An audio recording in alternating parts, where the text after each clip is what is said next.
Hello again, and welcome back to my channel. Today I wanted to show you how I make windows, again with the theme of a zombie apocalypse setting. I only used a section of foam board to make it easier to demonstrate, but if you have a wall piece already cut out, you can use that as well. First off, I started with drawing a 1 by 2 inch rectangle.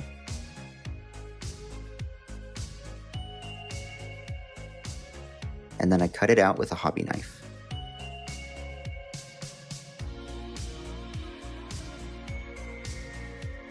For some texture that I will be adding later, I peeled off the paper from the foam board. Ah, so satisfying.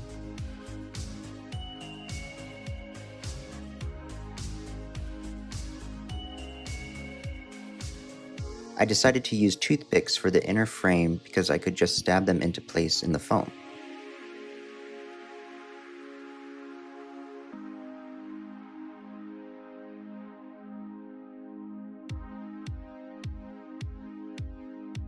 To help strengthen the frame, I used some wood glue in the center, but you could also use super glue. Now onto the glass. I wanted to make a broken glass window here, so I took some clear plastic plates I got from the dollar store. You can use any clear plastic you find though. To make the shards, I cut small but long triangles, making sure that there was a point on them.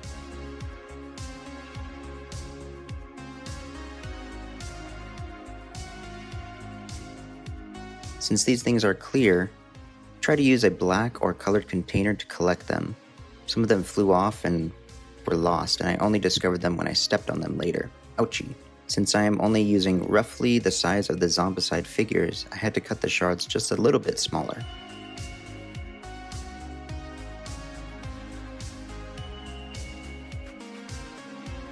After you have enough, we are going to stick them in the middle of the foam inside of the frame.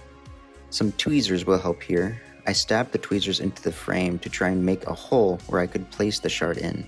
Don't go too hard, as you still want to stab the shard into the foam to give it some strength.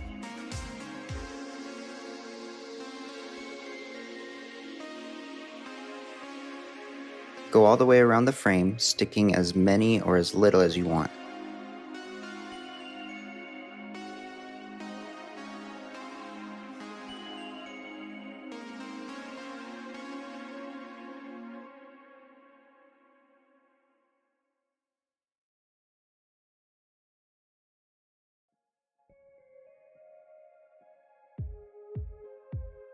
Sorry about the lack of skill in showing the camera properly.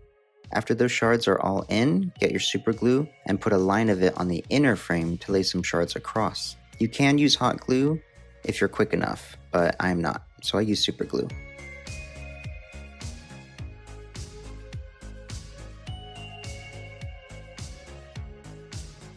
Oh yeah, this part is a big no-no. I put super glue on the foam and the wood to help strengthen it, but it ended up melting straight through. I fixed it later with some hot glue.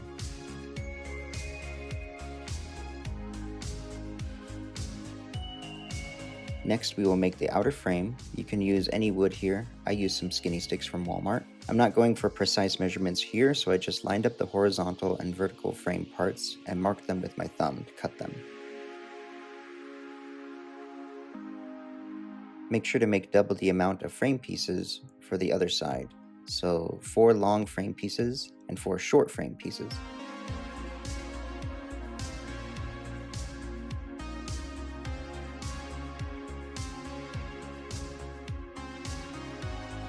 Hot glue time. Line up your pieces again and glue them. Don't forget about the back side.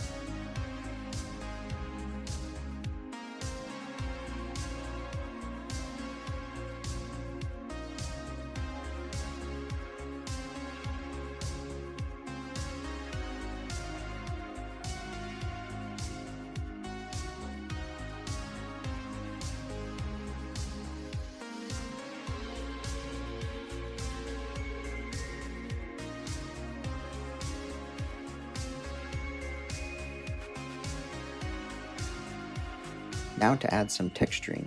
I've seen in various miniature videos that taking some crumpled foil and rolling it along the foam gives it a more uneven, organic feel.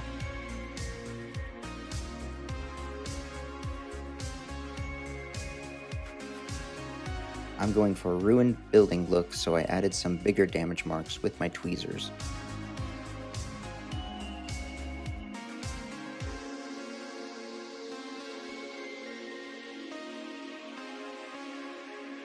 For a concrete color, I used some simple acrylic gray and painted the whole piece.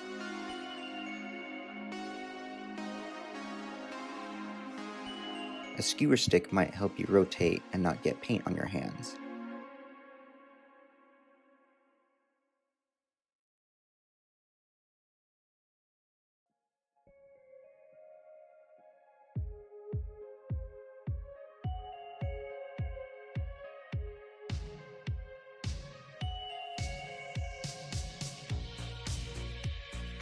When that's dry, I added some good old burnt umber wash.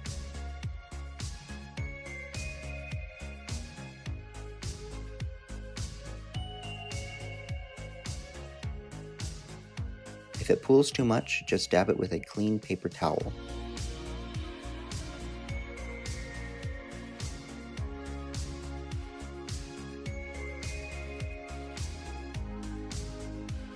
Alright, you can finally start to see the details. Let it dry for a few minutes and then you can add the gory details. Just like the flooring video, I used Pledge floor gloss, some thinned acrylic medium, and red of course. Mix that up and dab it wherever you want. You can use the splatter technique here, just make sure you don't have anything nice on or close by because it will get on it.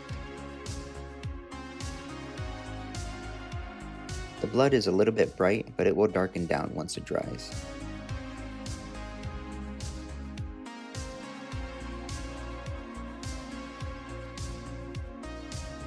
We are almost done. Just add some finishing touches. I sponged on a lighter shade of gray that we used earlier. Not too much, just enough to show some raised parts in the wall. Once that's dry, I called it done, and I'm pretty happy with this. The biggest thing I learned from this project was to keep trying different things. This was the first frame I built, and found out that the shards would be too hard to place here. I made this one afterwards, but I glued the shards on the back and it didn't like how ugly the side would be. This is the third one I made in practice for the video. I didn't do the foil texturing and my color was a little bit off. I landed on this fourth one and I'm happy with how it turned out. If you like the dark and dirty theme I'm going for, make sure to subscribe for small projects and I'll see you next week. Bye bye.